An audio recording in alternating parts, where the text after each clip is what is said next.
ദുർമന്ത്രവാദത്തിലും സാത്താൻ സേവയിലും ബ്ലാക്ക് മാജിക്കിലും ഒക്കെ വിശ്വസിച്ച നല്ല വിദ്യാഭ്യാസമുള്ള 3 പേരുടെ മരണം കേരളം കണ്ടു. ഡോക്ടർ നവീൻ തോമസ് കോട്ടയം മീനടംകാരനാണ്. 37-38 വയസ്സുണ്ട്. അദ്ദേഹത്തിൻ്റെ ഭാര്യ ഡോക്ടർ ദേവി 41 വയസ്സുണ്ട്. അവരുടെ സുഹൃത്ത് ആര്യ ബി നായർ. ഇവർ 3 പേരും അരുണാചൽ പ്രദേശിലെ സീറോ ലോവർ സുബാൻസിരിയിലെ ബ്ലൂ പൈൻ ഹോട്ടലിലെ 305 നമ്പർ മുറിയിൽ അന്യലോകത്തേക്ക് യാത്രയായത് എങ്ങനെയെന്ന് നാം കണ്ടുപഠിക്കണം. കാരണം ഇത്രയും വിദ്യാഭ്യാസമുള്ള ഈ 3 പേരും ചെറുപ്പം മുതലേ അന്ധവിശ്വാസത്തിൽ കൂടി സഞ്ചരിച്ച മനസ്സുള്ളവരായിരുന്നു. വലിയ വിദ്യാഭ്യാസം ഡോക്ടറേറ്റ് ഒക്കെ നേടിയെങ്കിലും അവര് ഇന്നും വളരെയധികം പിന്നോക്കാവസ്ഥയിലുള്ള ഒരു ബുദ്ധിയുടെ ഒരു ഏരിയയിൽ കൂടെ കടന്നു പോകുന്ന കാഴ്ചയാണ് നമ്മൾ കാണുന്നത്. എന്താണ് മലയാളിക്ക് സംഭവിക്കുന്നത്? ഇവർ 3 പേരും ബ്ലൂ പൈൻ ഹോട്ടലിലെ 305 നമ്പർ മുറിയിലാണ് മരിച്ചു കിടക്കുന്ന കാണപ്പെട്ടത്. ആര്യ ബി നായരുടെ മാതാപിതാക്കള് വട്ടിയൂർക്കാവ് പോലീസ് സ്റ്റേഷനിൽ ഒരു കേസ് കഴിഞ്ഞ ആഴ്ച കൊടുത്തു. കുട്ടിയെ കാണാനില്ല. അവരൊരിക്കലും വിചാരിച്ചില്ല എറണാകുളം പ്രദേശത്ത് ഈ കുട്ടി പോകുമെന്ന്. പക്ഷേ സുഹൃത്തായ ദേവിയും ഇവർ 2 പേരും തിരുവനന്തപുരത്തെ ഒരു പ്രൈവറ്റ് സ്കൂളിലെ ടീച്ചേഴ്സായിരുന്നു. ഒരാൾ ജർമ്മനും ഒരാൾ ഫ്രഞ്ചും പഠിപ്പിക്കുന്ന ടീച്ചേഴ്സായിരുന്നു. ദേവിയുടെ മാതാപിതാക്കളും അതുപോലെ തന്നെ ആര്യയുടെ മാതാപിതാക്കളും വട്ടിയൂർക്കാവിൽ താമസിക്കുകയാണ്. ആയുർവേദ കോളേജിലെ പങ്കജ കസ്തൂരിയിലെ ദേവിയും നവീൻ തോമസ് ഒന്നിച്ച് പഠിച്ചവരാണ്. അവർ പ്രണയത്തിലായി. അവർ വിവാഹം കഴിച്ചു. വിവാഹം കഴിച്ചപ്പോഴേ 2 പേരും തീരുമാനമെടുത്തു കുട്ടികളെ ജനിപ്പിക്കില്ല എന്നാണ്. അത് വീട്ടുകാരുടെ അടുത്ത് നേരത്തെ പറയുകയും ചെയ്തു. 2 പേരും ഒരേ ദിശയിൽ കൂടെ സഞ്ചരിക്കുന്നവരായിരുന്നു. അന്യഗ്രഹ ജീവിതം നമുക്ക് ഉണ്ടെന്ന് സ്വപ്നം കണ്ടവരാണ്. മരണാനന്തര ജീവിതം വളരെ സുഖകരമായ ഒരു ജീവിതമാണ് എന്ന് സ്വപ്നം കണ്ടവരാണ്. സാത്താൻ സേവയും ദുർമന്ത്രവാദവും ഒക്കെ സജീവമാണ് ഇവിടെ. അതിൽ അന്ധമായി വിശ്വസിക്കുന്നവരാണ്. എന്തായാലും അവർക്കൊരു തലതൊട്ടപ്പനുണ്ടാവും. അവരെ ഇതിലേക്ക് നയിച്ച ഒരു വ്യക്തി ഉണ്ടാവും തീർച്ചയായിട്ടും. കേരളത്തിലെ പല നരബലിയും ഇതുപോലെ ദുർമന്ത്രവാദത്തിലൊക്കെ പലരും കൊല്ലപ്പെടുമെങ്കിലും മുഖ്യ കാർമ്മികൻ ജീവിച്ചിരിക്കുന്ന കാഴ്ചയാണ് കാണുന്നത്. അവരും മരിക്കുന്നില്ല. അവരെ ആശ്രയിച്ച് അവരുടെ ദുർമന്ത്രവാദത്തിൽ വിശ്വസിച്ച് വരുന്നവരെല്ലാം കൊല്ലപ്പെടുമെങ്കിലും അവരാരും കൊല്ലപ്പെടുന്നില്ല, മരിക്കുന്നില്ല. അപ്പൊ അത് ഒരു ഫ്രോഡും ചീറ്റിങ്ങിന്റെ പരിധി വരുന്ന കാര്യമാണ്. അതുകൊണ്ട് തിരുവനന്തപുരത്ത് ഈ കഴിഞ്ഞ 17-ാം തീയതിയാണ് അവര് തിരുവനന്തപുരത്ത് മീനടത്ത് നിന്ന് നവീനും ഭാര്യ ദേവി എത്തിയത്. ആര്യ വീട്ടുകാരുടെ അടുത്ത് പറഞ്ഞു, ഞങ്ങള് ഒരു എക്സ്കർഷൻ സ്കൂളിൽ നിന്ന് പോവുകയാണ് എന്ന് പറഞ്ഞിട്ടാണ് വീട്ടിൽ നിന്ന് പോയത്. പിന്നെ വിവരമൊന്നുമില്ല.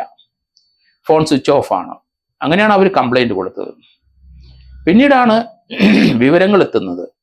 അവര് അരുണാചൽ പ്രദേശത്തിലെ അവിടെ ഒരു ഹോട്ടലിൽ മരിച്ചു കിടക്കണം. ആ മരണത്തിന് ചില പ്രത്യേകതകളുണ്ട്. കാരണം 3 പേരും ആത്മഹത്യ ചെയ്യുകയായിരുന്നു എന്നാണ് പ്രാഥമികമായ വിവരം വെളിയിലോട്ട് വന്നത്. പക്ഷേ അതിൽ 3 പേരിൽ ഒരാളാണ് ഏറ്റവും അവസാനം ആത്മഹത്യ ചെയ്തത്.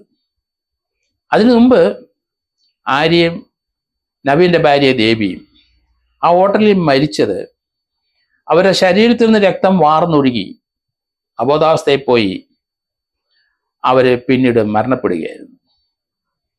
ദേവിയുടെയും ആര്യയുടെയും കഴുത്തിൽ ആഴത്തിലുള്ള മുറിവുണ്ട്. അവരുടെ കൈത്തണ്ട 2 പേരും മുറിച്ചിട്ടുണ്ട്. രക്തം ഒഴുകുന്നുണ്ട്. അതോടൊപ്പം അവരുടെ ദേഹത്ത് പല സ്ഥലത്തും ചില പ്രത്യേകതരം മുറിവുകൾ ഉണ്ടാക്കിയിരിക്കുന്നു. ആ മുറിവുകൾ ഉണ്ടാക്കിയ ബ്ലേഡ് ഷേവിംഗ് റൈസറിന് ഉപയോഗിക്കുന്ന ആ ബ്ലേഡ് കട്ടിലിൽ കിടപ്പുണ്ടായിരുന്നു. ദേവിയുടെ മൃതദേഹം കട്ടിലിലും ആര്യയുടെ മൃതദേഹം തറയിലുമാണ് കിടന്നത്. നവീൻ എന്ന ഡോക്ടർ, നവീൻ തോമസിന്റെ മൃതദേഹം അത് ബാത്റൂമിലാണ്.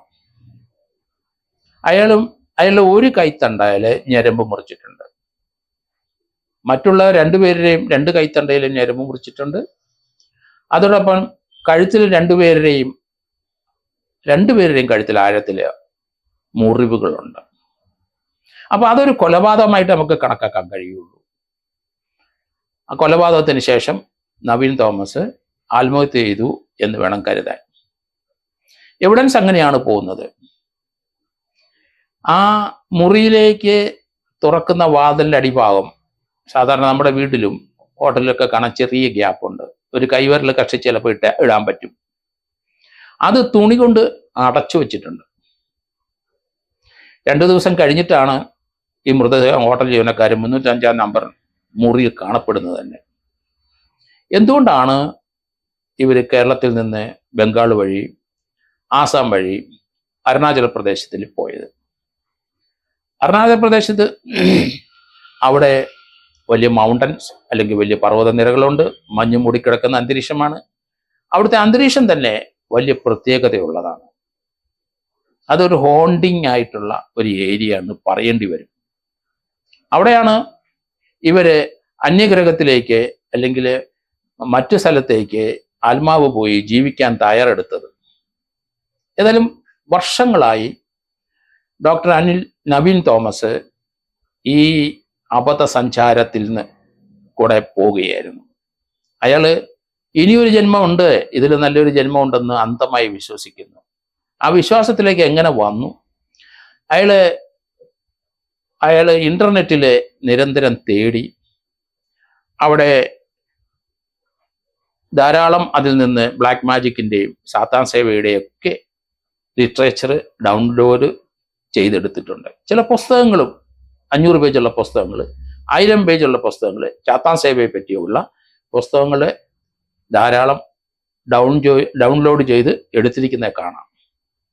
വ്യത്യസ്തമായ ചിന്തയിൽ കൂടെ സഞ്ചരിക്കുകയായിരുന്നു. ഒരു പുതിയ ജീവിതം ഇന്ത്യ അല്ലെങ്കിൽ ഭൂമിയിലുള്ളതിനേക്കാളും ഒരു പുതുജീവിതം ഉണ്ട് അന്യഗ്രഹത്തിലെ. അയാള് യാതൊരു ശാസ്ത്രബോധമില്ലാത്ത, ബിലോ 0 ഡിഗ്രിക്ക് താഴെ നിൽക്കുന്ന ശാസ്ത്രബോധമുള്ളവനാണ്. കാരണം ശാസ്ത്രം എന്താണെന്ന് അറിയത്തില്ല. സയൻസിൽ കൂടെ നമ്മൾ പഠിച്ചിരിക്കുന്ന വിവരങ്ങളും അങ്ങേർക്ക് അറിയില്ല. അവിടെ എക്സ്റ്റിൻ്റ് ആയ പല ജീവികളും, ദിനോസർ പോലെയുള്ള ജീവികളും അന്യഗ്രഹത്തിലേക്ക് മാറ്റപ്പെട്ടതാണ് എന്നാണ് അയാൾ കരുതുന്നത്. ദിനോസറിന്റെ എക്സ്റ്റിൻ്റ് ആയ ആ ജീവികളുടെ പല രൂപത്തിലുള്ള അവരുടെ ആ സ്കെൽറ്റൻ സിസ്റ്റമൊക്കെ കോടാനുകോടി വർഷങ്ങൾക്ക് മുമ്പുള്ളത് നമ്മൾ കണ്ടെത്തിയിട്ടുണ്ട്. ആ ജീവികളെല്ലാം ഭൂമിയിൽ തന്നെയായിരുന്നു ജീവിച്ചിരുന്നത് എന്നുള്ള ശാസ്ത്ര സത്യം നമ്മൾ കണ്ടെത്തിയിട്ടുണ്ട്. അത് താഴ്ന്ന ക്ലാസ്സുകളിലൊക്കെ പഠിക്കുന്നതാണ്.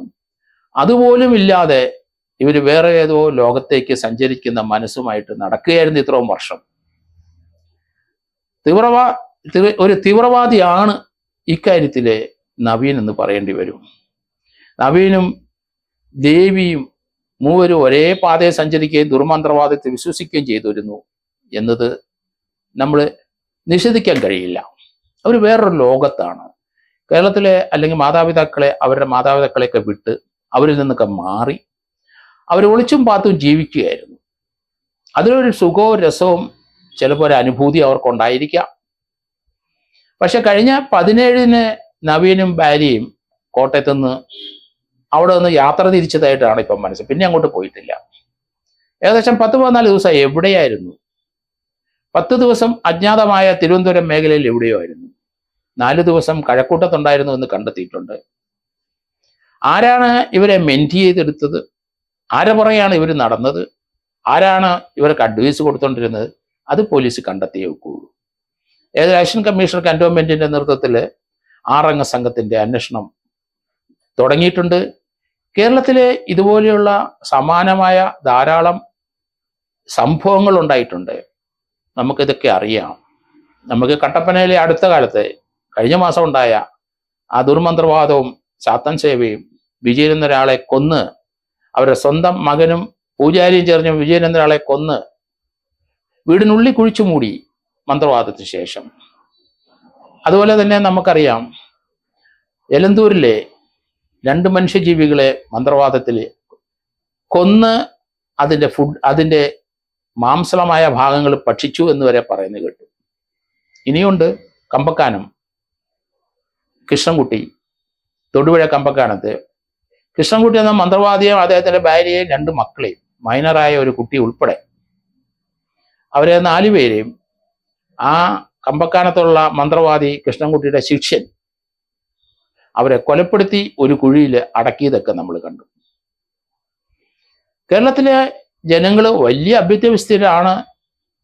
ഇന്ത്യയിലെ എല്ലാ സംസ്ഥാനത്തിലും നോക്കിക്കഴിഞ്ഞാൽ 100% സാക്ഷരതക്കാരാണ് നമ്മളൊക്കെ എന്ന് അഭിമാനിക്കുന്നുണ്ടെങ്കിലും ഭൂരിപക്ഷം ജനങ്ങളും അന്ധവിശ്വാസത്തിൽ കൂടെ സഞ്ചരിക്കുന്നവരാണ് എന്നാണ് മനസ്സിലാകുന്നത്. പ്രത്യേകിച്ചും വിദ്യാഭ്യാസമുള്ള ഡോക്ടറേറ്റുള്ള ആൾക്കാരാണ് ഈ അന്ധവിശ്വാസത്തിൽ കൂടെ കടന്നു പോകുന്നത്. അതുകൊണ്ട് ഇവരെ കോട്ടയത്തെ മാർച്ച് 17 ശേഷമുള്ള അവരുടെ സഞ്ചാരം എവിടെയൊക്കെയാണ്, ആരെയൊക്കെ കണ്ടു, അവരുടെ മൊബൈൽ ഫോൺ മുഴുവൻ നോക്കണം, അവരുടെ ഇന്റർനെറ്റ് മുഴുവൻ നോക്കണം. അവര് ആഭിചാരക്രിയയ്ക്ക് ആരുടെ അടുത്താണ് പോയത്, ആരുടെ ശിഷ്യത്വമാണ് ഇവർ സ്വീകരിച്ചത്. അവര് ധാരാളം ഡാർക്ക് വെബിൽ കൂടെ സഞ്ചരിച്ചതായിട്ടും കാണുന്നുണ്ട്. ഇവര് കോട്ടയത്തോ അല്ലെങ്കിൽ തിരുവനന്തപുരത്തോ ആയിരിക്കും ഇവരുടെ മെന്റർ. മിക്കവാറും 90% ഞാൻ വിശ്വസിക്കുന്നത് ഇവരെ ഈ ലെവലിലേക്ക് കൊണ്ടുവന്ന ആള് തിരുവനന്തപുരംകാരൻ തന്നെയാണെന്നാണ് ഞാൻ കരുതുന്നത്. 26/3/2024 അവർ തിരുവനന്തപുരത്ത് നിന്ന് ഫ്ലൈറ്റിൽ കയറി ബംഗാളിൽ പോയി, അവിടുന്ന് ആസാമിൽ പോയി, ആസാമിൽ നിന്ന് അരുണാചലിൽ പോയി. ഈ അരുണാചലിൽ ആദ്യമായിട്ടാണ് ആര്യ പോകുന്നത്. പക്ഷേ അവിടെ പല പ്രാവശ്യവും ഡോക്ടർ നവീൻ തോമസും ഭാര്യ ദേവിയും പോയിട്ടുള്ളതായിട്ടാണ് ഇപ്പം മനസ്സിലാക്കുന്നത്. അവർ പോകാൻ നേരത്ത് അവരുടെ കാറ് എയർപോർട്ടിലിട്ട് അവർ 3 പേരും സഞ്ചരിച്ചു. അവർ ഡാർക്ക് വെബിൽ കൂടെ സഞ്ചരിച്ചതായിട്ട് ധാരാളം റെക്കോർഡുകളുണ്ടെങ്കിലും അവർ ഒരു ഡാർക്ക് വെബിൻ്റെ ഇരയായി അവരവിടെ അന്യഗ്രഹം പോകാനായിട്ട് ചെയ്ത പ്രവൃത്തികളാണ് സ്വയം 2 പേരെ കൊല്ലുകയും ഒരാൾ സ്വയം ആത്മഹത്യ ചെയ്യുകയും ചെയ്തതായിട്ട് കാണുന്നത്. സാത്താൻ സേവയാണ് മരണകാരണമെങ്കിൽ മുഖ്യ കാർമ്മികൻ ഉണ്ടാവും.